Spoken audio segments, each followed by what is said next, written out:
আসসালামু আলাইকুম ওয়া রাহমাতুল্লাহ।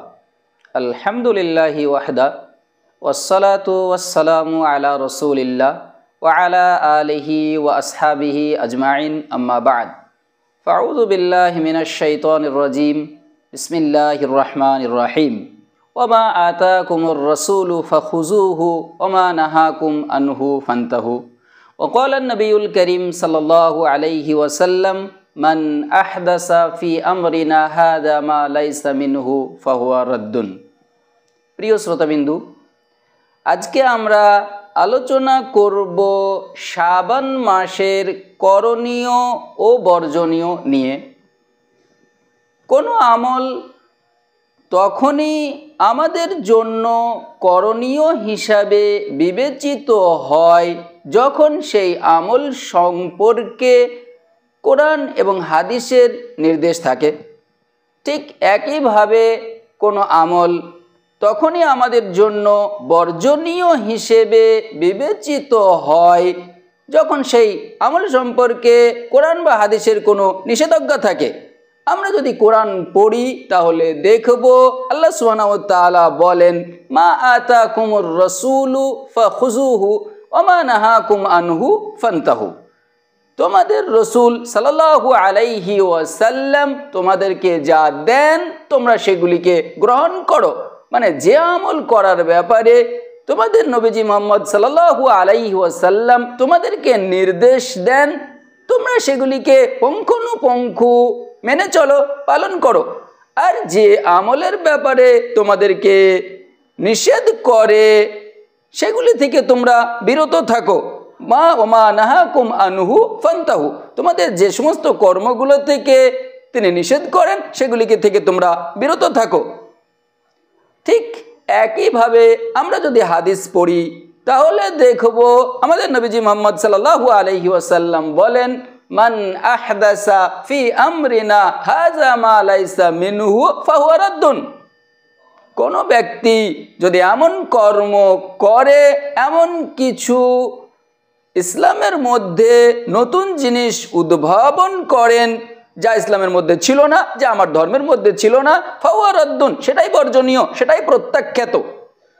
ঠিক একইভাবে অন্য একটা হাদিসের মধ্যে বলা হয়েছে, মান আমিলা আমালান লাইসা আলাইহি আমরুনা ফাহুয়া রাদ্দুন। কোনো ব্যক্তি যদি এমন কোনো কর্ম করে, এমন কোনো আমল করে যে আমল সম্পর্কে আমার কোনো নির্দেশ নেই, তাহলে সেটা প্রত্যাখ্যাত এবং সেটা বর্জনীয়।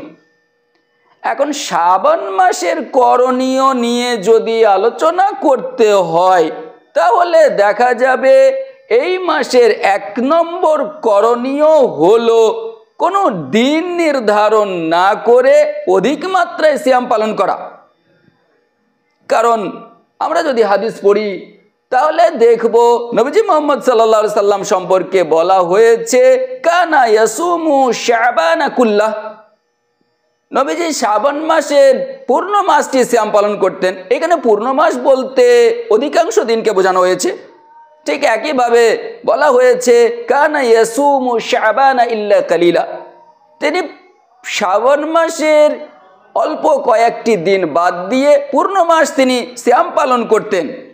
আর এই মাসে অধিক সিয়াম পালন করার কারণ জানতে চাইলে তিনি বলেন, যালিকা শাহরুন ইয়াগফুলুন নাসু আনহু বাইনা রাজবিন ওয়া রমাজানা ওয়া হুয়া শাহরুন তুরফাউ ফীহিল আমালু ইলা রাব্বিল আলামিন। তিনি বলেন যে এই মাসটি হলো রজব এবং রমাজানের মাঝখানের একটি মাস, যেখানে অধিকাংশ মানুষ আমল থেকে গাফিল থাকে। আর এই মাসের মধ্যেই আমলের বাৎসরিক রিপোর্ট আল্লাহ সুবহানাহু ওয়া তাআলার দরবারে পেশ করা হয়। ফাহাব্বু আন ইউরফা আমালি ওয়া আনা সাইম। আর আমি এটা পছন্দ করি যে আমার আমলের বাৎসরিক রিপোর্ট আল্লাহর দরবারে পেশ করা হোক এমত অবস্থায় যেন আমি রোজায় থাকি, আমি সিয়ামরত অবস্থায় থাকি, আর আমার আমল আল্লাহর দরবারে পেশ করা হোক। একইভাবে সোম ও বৃহস্পতিবার রোজা রাখতে তিনি পছন্দ করতেন, এই জন্য যে ওই দিনগুলিতে সাপ্তাহিক আমলের রিপোর্ট পেশ করা হতো। এখন প্রশ্ন হলো, শাবান মাসের কোন দিনে বাৎসরিক আমলের রিপোর্ট পেশ করা হয়? শাবান মাসের কোন দিনে বাৎসরিক আমল পেশ করা হয়, এ ব্যাপারে যদি আমরা কোরআন এবং হাদিসকে অধ্যয়ন করি তাহলে দেখব যে কোরআন এবং হাদিসের কোনোখানেই একথা বলা হয়নি যে শাবান মাসের 15 তারিখে আমলের বাৎসরিক আমলের রিপোর্ট পেশ করা হয়। বরং যদি আমরা হাদিস অধ্যয়ন করি তাহলে দেখা যাবে যে এ ব্যাপারে কোনো হাদিসই আসেনি যেখানে বলা হবে যে 15 তারিখে, শাবান মাসের 15 তারিখে বাৎসরিক আমলের রিপোর্ট পেশ করা হয়। বরং আমরা দেখেছি আমাদের নবীজি মুহাম্মদ সাল্লাল্লাহু আলাইহি সাল্লাম এই শাবান মাসের অধিকাংশ দিনগুলিতেই সিয়াম পালন করেছেন। তার মানে তেনাকে এটা জানানো হয়নি যে শাবান মাসের কোন দিনে বাৎসরিক রিপোর্ট পেশ করা হয়।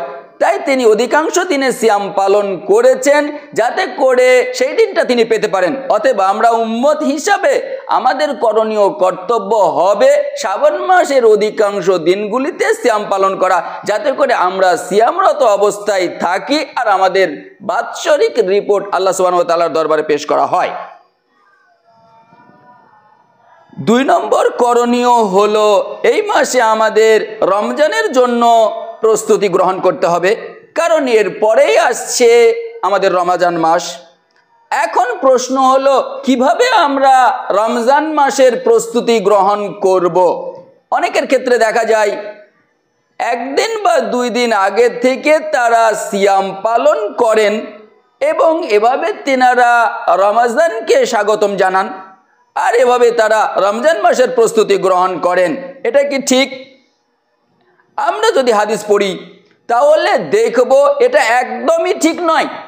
এটা একদমই ঠিক নয়, কারণ আমাদের নবীজি মুহাম্মদ সাল্লাল্লাহু আলাইহি ওয়াসাল্লাম বলেন, লা তাতাকাদ্দাম রমাযানা বিসিয়ামি ইয়াউমিন আও ইয়াউমাইনি, তোমরা রমজান মাসের পূর্বে একদিন বা 2 দিন সিয়ামের মাধ্যমে রমজানকে স্বাগতম জানিও না। এভাবে রমজানকে স্বাগতম জানানো নিষেধ আছে। আসলে শিরক, বিদআত, হিংসা, বিদ্বেষ থেকে মুক্ত হয়ে তওবা ইস্তেগফার করে রমজানের জন্য আমাদেরকে প্রস্তুতি গ্রহণ করতে হবে। কারণ নবী করিম সাল্লাল্লাহু আলাইহি সাল্লাম বলছেন, ইন্নাল্লাহা তাআলা লা ইয়াত্তালিউ ফি লাইলাতিন নিসফ মিন শাবানা ফায়ুগফারু লিজামি'i খালকিহি ইল্লা লিমুশরিকিন আও মাশাহিন। হাদিসটি ইবনে তাইমিয়া রাহিমাহুল্লাহ আলাই এবং ইবনে নাসিরউদ্দিন আলবানী রাহিমাহুল্লাহ আলাই এনারা দুজনেই হাসান সহি বলেছেন। হাদিসটাকে যদি আমরা হাসান এবং সহি হিসাবে মেনে নিই তাহলে এখানে বোঝা যাবে যে আমাদেরকে রমজানের প্রস্তুতি গ্রহণ করার জন্য যেটা করতে হবে সেটা হলো শিরক ত্যাগ করতে হবে।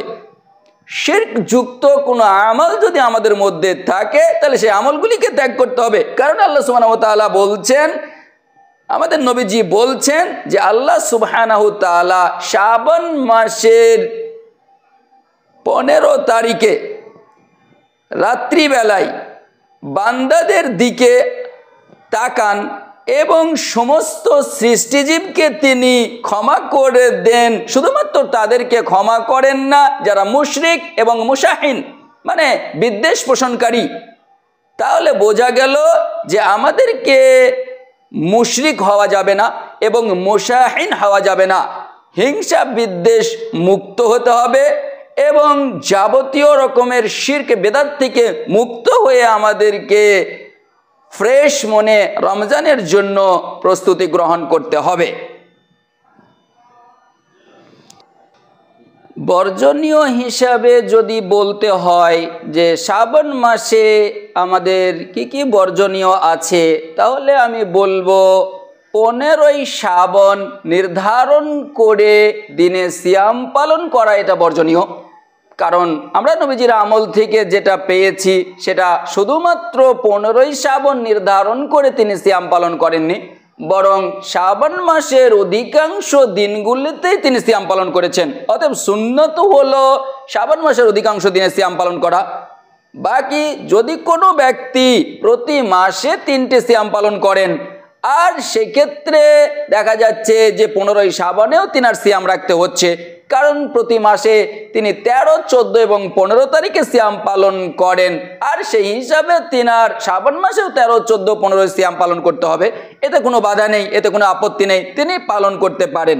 কিন্তু যদি কোনো ব্যক্তি বছরের আর কোনো মাসে 13, 14, 15 সিয়াম পালন করেন না, শুধুমাত্র শ্রাবণ মাসটাকে নির্ধারণ করে 15 তারিখে সিয়াম পালন করেন, তাহলে এটা বর্জনীয়, কারণ এই মর্মে কোনো হাদিস আসেনি।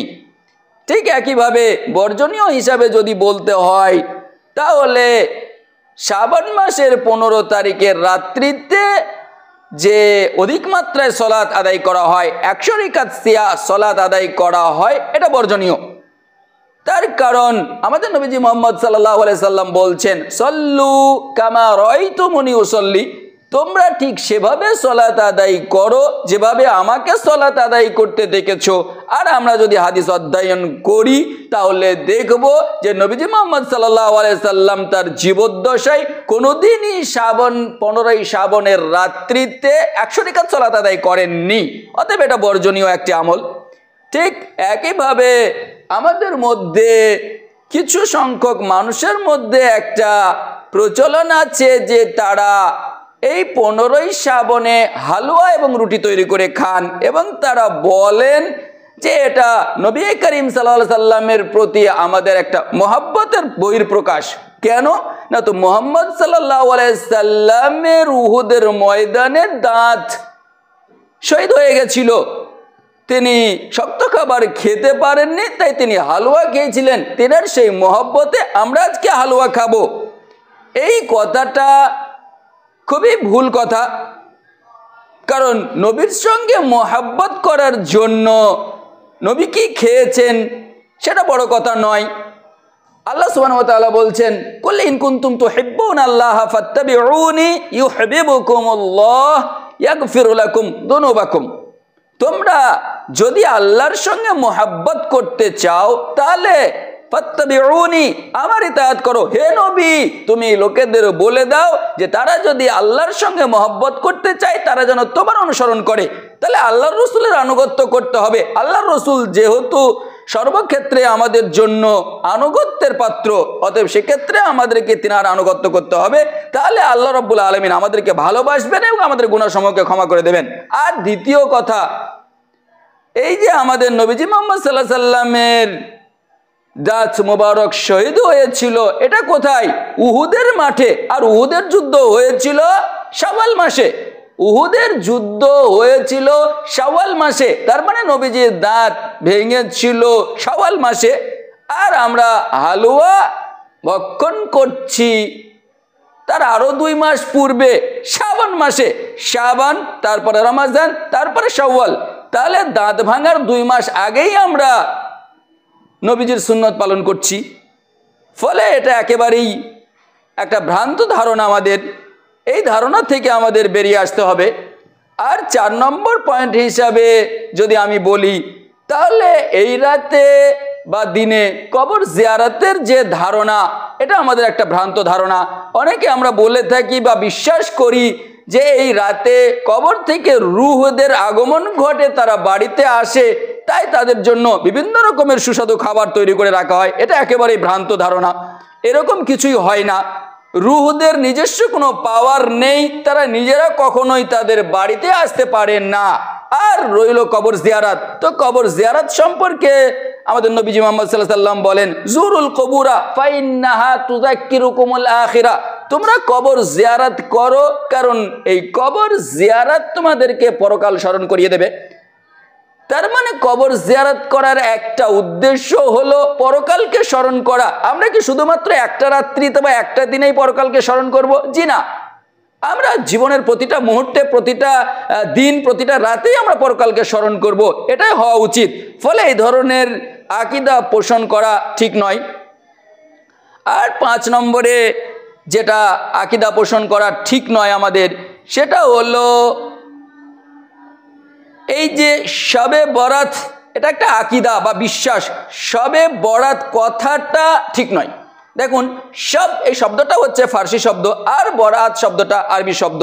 তো ফার্সি আর আরবির কম্বিনেশন করা হয়েছে এখানে, এবং এখানে বলা হচ্ছে, এখানে আকীদা বা বিশ্বাস রাখা হচ্ছে যে এই রাত্রিতে, এটা হচ্ছে তাকদীরের রাত্রি, ভাগ্যের রাত্রি, ভাগ্য নির্ধারণের রাত্রি। এই আকীদাটা, এই বিশ্বাসটা একেবারেই ভুল। কেন? সূরা কামার আয়াত নম্বর 49 আল্লাহ সুবহানাহু ওয়া তাআলা বলছেন, ইন্না কুল্লা শাইইন খালাকনাহু বিকদর, প্রত্যেকটা জিনিসকে আমি তার তাকদীরের সাথে তৈরি করেছি, সৃষ্টি করেছি। ঠিক একইভাবে আমরা যদি কোরআন পড়ি তাহলে দেখব আল্লাহ সুবহানাহু ওয়া তাআলা বলছেন, কাতাবাল্লাহু মাকাদিরাল খালাইকা ক্বাবলা আন ইয়াখলুকাস সামাওয়াতি ওয়াল আরদা বিখামসিনা আলফা সানাহ। আল্লাহ বলছেন প্রত্যেকটা জিনিসের তাকদীর লিখে দেওয়া হয়েছে। আল্লাহ সুবহানাহু ওয়া তাআলা লিখে দিয়েছেন আসমান এবং জমিনকে সৃষ্টি করার 50,000 বছর আগে। তাহলে এই কথাটা কেমন করে আমরা বলতে পারি যে শবে বরাতের রাত্রিটা ভাগ্য বা তাকদীর নির্ধারণের রাত্রি? যে কথাটা কোরআনের সরাসরি বিপক্ষে যায়।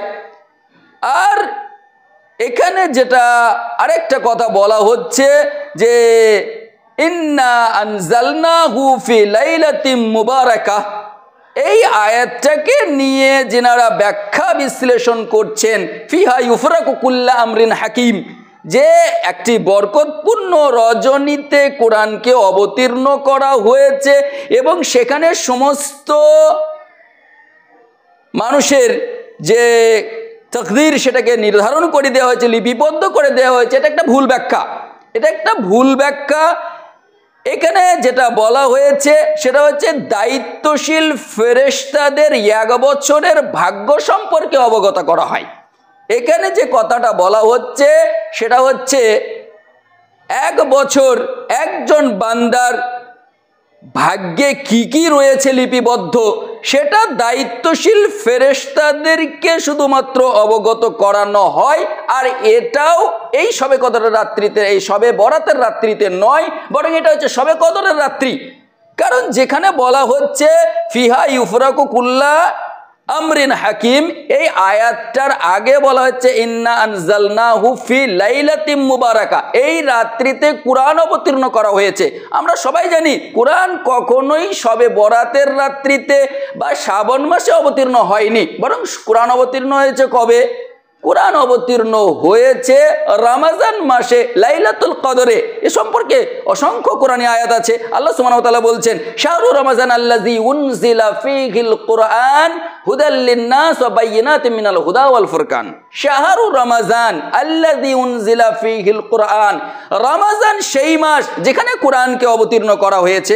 একইভাবে আল্লাহ সুবহানাহু ওয়া তাআলা বলছেন, ইন্না আনজালনাহু ফী লাইলাতিল কদর, নিশ্চয়ই আমি কোরআনকে অবতীর্ণ করেছি লাইলাতুল কদরে, কদরের রাত্রিতে। আর এই কদরের রাত্রিটা হলো রমজান মাসের শেষ দশকের মধ্যে পাওয়া যায়, যেটা আমাদের নবী মুহাম্মদ সাল্লাল্লাহু আলাইহি ওয়াসাল্লাম আমাদেরকে অনুসন্ধান করতে বলেছেন।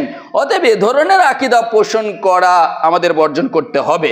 আল্লাহ আমাদের সকলকে তৌফিক দেখ, আমরা যেন 15ই শাবানকে নিয়ে খুব বেশি বাড়াবাড়ি না করি, আর ভ্রান্ত আকীদাগুলিকে আমরা ত্যাগ করতে পারি, বর্জন করতে পারি, এবং নবী করিম সাল্লাল্লাহু আলাইহি সাল্লাম যে কর্মগুলি, যে আমলগুলি আমাদের করতে বলেছেন সেগুলি যেন আমরা সুষ্ঠুভাবে করতে পারি। আল্লাহ আমাদের তৌফিক দিন। আমিন। আসসালামু আলাইকুম।